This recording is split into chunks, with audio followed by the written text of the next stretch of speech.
जनक का डर की चिंता उसे सता रहा होता है कि कहीं पराशर भी दादा भाई से मुलाकात करने से ऋषि का सच उजागर ना हो जाए। जी हाँ दोस्तों, हम बात कर रहे हैं स्टार प्लस के शो जनक की। तो दोस्तों, आगे बढ़ने से पहले अगर आप इस चैनल पर नए हैं तो इसे सब्सक्राइब कर दीजिए और साथ ही बेल आइकन दबाना ना भूलें। वीडियो अच्छा लगे तो इसे लाइक ज़रूर कीजिएगा। चलिए आगे बढ़ते हैं दोस्तों। जनक की चिंता जो पराशर ने के दादा भाई से मिलने की योजना की वजह से उत्पन्न होती है। जनक को भय सताने लगता है कि अगर यह मुलाकात होती है तो ऋषि के बारे में एक अहम सच उजागर हो सकता है और इससे परिवार में संबंध और माहौल बिगड़ सकता है। जनक इस चिंता में है कि कहानी की शुरुआत जनक के असमंजस और चिंता से होती है। दादा भाई के प्रति पारिवारिक सम्मान और पराशर से सीधे मिलने की योजना के बीच जनक खुद को फंसा हुआ पाती है। उसे इस बात का डर है कि पारिवारिक रिश्तों के बीच से कोई राज, विशेषकर ऋषि से जुड़ा, बाहर आ सकता है और सब कुछ उथल पुथल हो सकता है। वहीं दूसरी तरफ पराशर शायद समझते हैं कि दादा भाई के साथ उनके रिश्ते में संवाद और स्पष्टता लानी जरूरी है, विशेष रूप से कोई पार्टी या समय पूर्ण निर्णय लेने के लिए। लेकिन जनक इस मुलाकात के समय हालात और समय को सही नहीं मानती। जनक का प्रयास होता है कि जनक कोशिश करती है कि पराशर को शांत करने की मुलाकात को आगे बढ़ने का किसी सुरक्षित समय पर पुनः निर्धारित करने की सोचती है। यह परिदृश्य तनावपूर्ण हो सकता है, जहां एक ओर पारिवारिक रिश्तों की मजबूती कायम करने की भावना, वहीं दूसरी तरफ जनक को सच का बाहर आने का डर सता रहा होता है।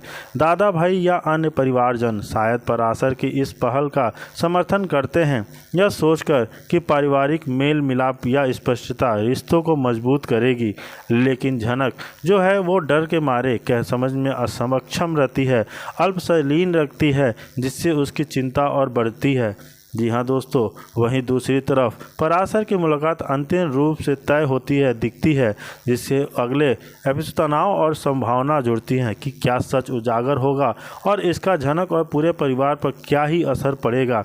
वहीं दूसरी तरफ जनक जो है कि वो सोचती है कि अगर ऋषि का सच परिवार वालों के सामने आ गया या पराशर के सामने आ गया तो ये एक बहुत ही बड़ा दुखद समाचार हो सकता है सबके लिए, क्योंकि दादा भाई अभी अस्पताल में भर्ती हैं। वहीं दूसरी तरफ जनक मदद को ठुकरा देती है। उसे यह एहसास होता है कि यह सिर्फ पैसे नहीं बल्कि परिवार का प्यार था। आखिरकार वह यह तोहफा स्वीकार कर लेती है, लेकिन यह महसूस कराती है कि वह एहसान नहीं, एक रिश्ते की निशानी समझकर ले रही है।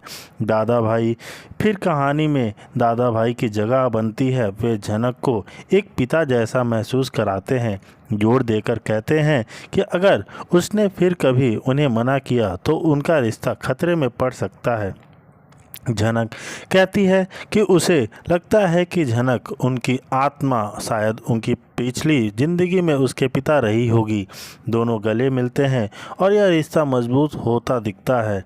वहीं दूसरी तरफ जनक गांव लौटती है और लोगों को उससे पूछते हैं कि क्या ऋषि नहीं आया। जनक सिर्फ इतना ही बताती है कि वह व्यस्त होगा। सखी और पराशर उसे सांत्वना देते हैं, यह महसूस कराते हुए कि उसका ससुराल वाले उसका साथ हैं। दादा भाई और पुतुल घर लौटते हैं। यहाँ ऋषि का गुस्सा फूटता है। वह कहता है कि परिवार ने मिलकर उसका जीवन बर्बाद कर दिया। वह स्पष्ट करता है कि वह जनक का पति नहीं रहा, सिर्फ पैसे भेजने को तैयार था, लेकिन सबने उसे दोषी ठहराया। दादा भाई शांत रहते हुए यही कहते हैं कि प्यार में केवल पैसे नहीं, समझ और जिम्मेदारी भी महत्वपूर्ण होते हैं। और पुतुल जोड़ती है कि जनक ने कभी ऋषि की बुराई नहीं की बल्कि हमेशा उसका बचाव किया है। और वहीं अस्पताल के अंत में एक बड़ा ट्विस्ट देखने को मिलता है। ऋषि अदिति को बताता है कि दादा भाई का दिल का दौरा पड़ा हुआ है। अदिति अस्पताल तुरंत पहुंचने का निर्णय लेती है, लेकिन वह जब अस्पताल पहुंचती है तो देखती है कि जनक पहले से ही वहां मौजूद है। इस दृश्य से ऋषि बिल्कुल स्तब्ध रह जाता है और सोचता है कि आखिर वह ऐसा क्या करे जो इन दोनों को एक साथ भिड़ने से बचा सके, लेकिन वह ऐसा कुछ नहीं कर पाता। वहीं दूसरी तरफ जब अदिति ऋषि और उसके सामने जब जनक आती है तो जनक से पूछती है, तुम यहाँ क्या कर रही हो? तो जनक जवाब देती है कि मैं यहाँ आई नहीं बुलाई गई हूँ। जी हाँ, दादा भाई ने मुझे यहाँ बुलाया है और मैं उन्हीं के लिए यहाँ आई हूँ। बाकी आप कौन होती हैं मुझसे यह सवाल पूछने वाली? मैं किसी भी सवाल का जवाब देना ज़रूरी नहीं समझती। मेरे से आप कोई सवाल नहीं पूछ सकती, क्योंकि झनक के परीक्षाओं के लिए जो कुछ पैसे देती है पर झनक उसे लेने मना कर देती है। दादा भाई जोर देकर बताता है कि वह सिर्फ उसकी देखभाल के लिए दे रहा है। पराशर कहता है कि वे परिवार की तरफ से देखभाल करेंगे। झनक फिर भी पैसे नहीं लेती और इससे दादा भाई नाराज़ हो जाता है और पुतुल को लेकर चला जाता है। झनक पुतुल और दादा भाई को पीछे से पकड़ लेती है और अंततः दादा भाई को समझाकर पैसे लेने का राजी कर देती है। दादा भाई चेतावनी देते हैं कि अगर वह फिर कभी यह पैसे मना करेगी तो उसके रिश्ते में से दूरी आ जाएगी। झनक कहती है कि उन्हें पिता जैसा महसूस होता है, इसलिए वह यह रिश्ता निभाना चाहती है। फिर दोनों गले लगते हैं। दादा भाई कहते हैं वह उसे अपने घर में परिवार की तरह रखेंगे, लेकिन झनक कहती है कि वह अभी परिवार की हिस्सा नहीं है, क्योंकि वह ऋषि की भावनाओं का भी ध्यान रखना चाहती है। पुतुल से कहती है कि दादा भाई को सुरक्षित घर तक पहुंचाकर आए। दादा भाई कहते हैं कि उन्होंने उसकी कार बुलवा दी है और उम्मीद करते हैं कि वह बड़ी कामयाबी हासिल करेगी। झनक सिमुल बनी पहुंचती है, जहां गांव वाले कहते हैं कि ऋषि उसका हाल चाल नहीं पूछ रहा। झनक कहती है कि वह व्यस्त है। सखी बताती है कि उसके ससुराल वाले उसकी देखभाल करने आए थे। पराशर उसे आराम करने को कहते हैं। लौटते समय दादा भाई और पुतुल घर आते हैं, लेकिन ऋषि आरोप लगाता है कि परिवार में उसका जीवन बर्बाद कर दिया। ऋषि कहता है कि वह इस घर से चलना जाना चाहता है, क्योंकि उसे बहुत दर्द हुआ है। दादा भाई कहते हैं कि अगर वह चाहे तो घर छोड़कर जा सकता है। तनुश्री सवाल उठाती है कि दादा भाई ऐसा कैसे कह सकते हैं, पर दादा भाई मानते नहीं। पुतुल सभी से कहती है कि शांत हो जाएं, उन्हें आराम करने दो। ऋषि दादा भाई से कहते हैं कि सिबुलबुनी वापस ना जाए, क्योंकि उसे गांव वाले सवाल करते हैं कि उसका पति ऋषि क्यों नहीं आया।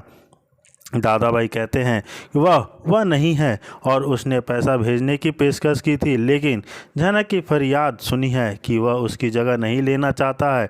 कि उन्होंने बताया कि झनक के गांव वालों ने सामने कभी ऋषि के खिलाफ नहीं बोला, उसकी ही रक्षा की है।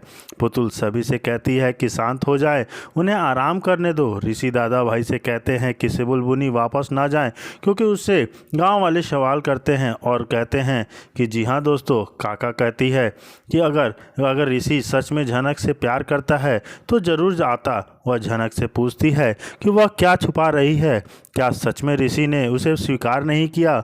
वह उसकी शादी को बेवजह कहती है। जी हाँ दोस्तों, वही ऋषि, क्या ऋषि? वहीं दूसरी तरफ दादा भाई झनक से कहते हैं कि वे चाहेंगे कि वह अपने सपनों को पूरा करे, पढ़ाई करे और अपने असली पिता से मिलकर जानना चाहे कि उन्होंने नूतन को क्यों त्याग दिया और कभी उसे स्वीकार क्यों नहीं किया। साथ ही झनक बताती है कि वह चाहती है कि ऋषि और अदिति एक दूसरे से शादी कर खुशी से रहें। दादा भाई उसे आशीर्वाद देते हैं और उसे शीघ्र ठीक होने को कहते हैं, क्योंकि उन्हें उसका दुख नहीं देखा जाता। इसी बीच ऋषि अपने परिवार को बताता है कि अदिति ने रिश्ता खत्म कर दिया है। वह परिवार को दोषी ठहराता है कि उन्होंने दादा भाई को नहीं रोका। वह कहते हैं कि दादा भाई कभी झनक को नुकसान नहीं पहुंचाना चाहते थे, बल्कि उसका इलाज करवाने को तैयार थे, लेकिन ऋषि ने उसे अनसुना कर दिया। तनुश्री कहती है कि उन्हें पहले बोलना चाहिए था। परिवार में पायल स्वीकार कर दादा भाई को फ़ोन कर पूछती है कि वह कब लौटेंगे। दादा भाई बताते हैं कि वह झनक बेहतर अस्पताल में होने की वजह से सुधार रही है और वे जिम्मेदारी नहीं छोड़ सकते। सुरजीत अदिति की खातिर उन्हें वापस आने का अनुरोध करता है, लेकिन